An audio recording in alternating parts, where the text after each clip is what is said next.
Looking at living things and ecosystems often makes me wonder if, with enough knowledge, we could ever model an entire system of complex, independent things.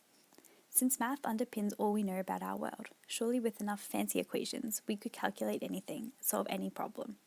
But then again, maybe some problems are just impossible to solve. In the 1900s, mathematicians were trying to figure out how to describe the world around them using basic rules called axioms. An axiom is a fundamental law that is generally accepted to be true, even if it has not been proved. A mathematician by the name of David Hilbert put out a challenge to other mathematicians. He said it would be possible to create a finite set of axioms that they could use to describe all of mathematics. From these base axioms, other statements could be created, which in turn would help the set of axioms define everything they knew about mathematics. The problem was called Hilbert's program, and the idea was that these axioms would form the basis and the foundation for mathematics to come. A hypothetical way that was proposed as an example of how to find these base axioms was by using a machine that would take a mathematical rule as an input and give another as an output that also fit that rule. Then the new rule would be run through again, and this would go on until a finite set of axioms was made that could explain everything. These axioms would need to be proven to be complete, consistent, and decidable as a set. For example, our set of axioms is about carrots. One of these axioms says, all carrots are orange, and so for this set to be consistent, we must be able to prove there are no other carrot colours. Since that is not possible, this set of axioms is said to be inconsistent. For it to be consistent, it must be impossible to prove both an axiom and its opposite. So now let's use a new axiom to discuss completeness.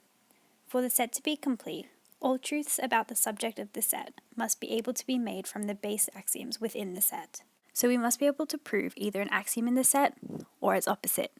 For example, in our description of carrots, we need an axiom saying either carrots contain water or carrots don't contain water. Furthermore, for the set to be complete, we also need to be able to prove other statements about the subject of the set using the base axioms there. For in this example, we should be able to say whether or not we can make carrot juice looking at the axiom for water. The set of axioms also needed to be decidable, and for this condition to be met, there should be a procedure, an algorithm that, given any statement, can decide within a finite time whether or not that statement can be created from the axioms within the set. Here the carrot set doesn't work so well, so let's look at the halting problem to explain decidability. Given any algorithm or process, the halting problem looks at whether it would be possible to find a way to determine if that algorithm will halt. Let's assume we have a machine that can do this. We give it an input and it tells us if that input will ever finish or not.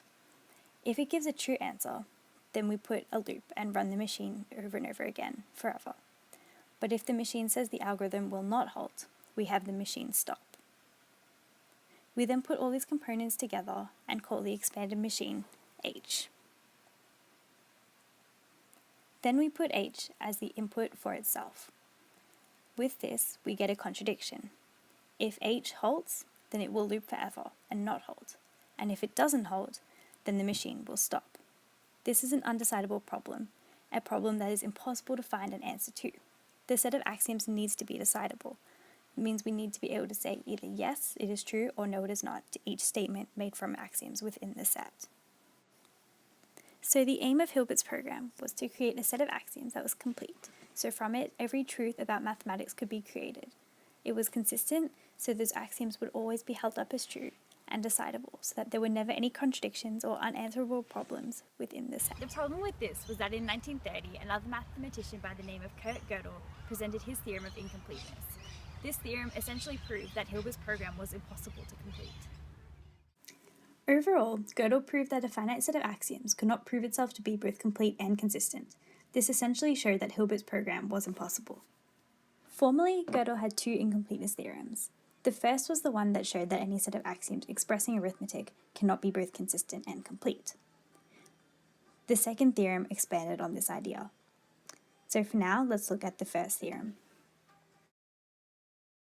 This first theorem essentially showed that for any consistent set trying to prove basic truths, there must be a statement that is true but not provable. That is, it is true always, but cannot be derived from the axioms within the set. As a result, the set cannot be complete, because not all of the statements related to the set can be made from the axioms within it. Another way of looking at it is this. In geometry, we are able to prove pretty much every rule, no matter how tricky it may be. But imagine if there was a property of, for example, triangles, that always held true, but there was quite literally no way to prove it. This is essentially what Godel found was present in any set of axioms that related to logic. The second part of Gödel's theorem stated that for a set about mathematics and logic, if the set contains or can create a statement regarding its own consistency, which it must to be complete, then the set itself must be inconsistent. This is because the consistency of the set is described by the set itself, and so can always be made to contradict itself. In this way, it is similar to the halting problem, and as a result, the set is undecidable, unprovable, and inconsistent. It's similar to having the set have a statement saying, this sentence is false. If it's true, then it's false, and if it's false, then it's true. And because of this paradox, a complete set can never be consistent. Gödel's incompleteness theorem significantly affected Hilbert's assertion about his own program, mainly by showing that it wasn't true. This led to the theorem having a significant impact on how we structure mathematics at its most basic arithmetic level. Before him, mathematicians thought that for any true statement there was a combination of axioms that would lead up to it, and so it could be proved to be true. By showing that this was simply not possible, Godel made people consider the foundation of mathematics that our world is based on. He showed that no matter how much we know, we can never solve everything. Not everything can be simplified to a set of rules, and some things simply can't, by their very nature, make logical sense.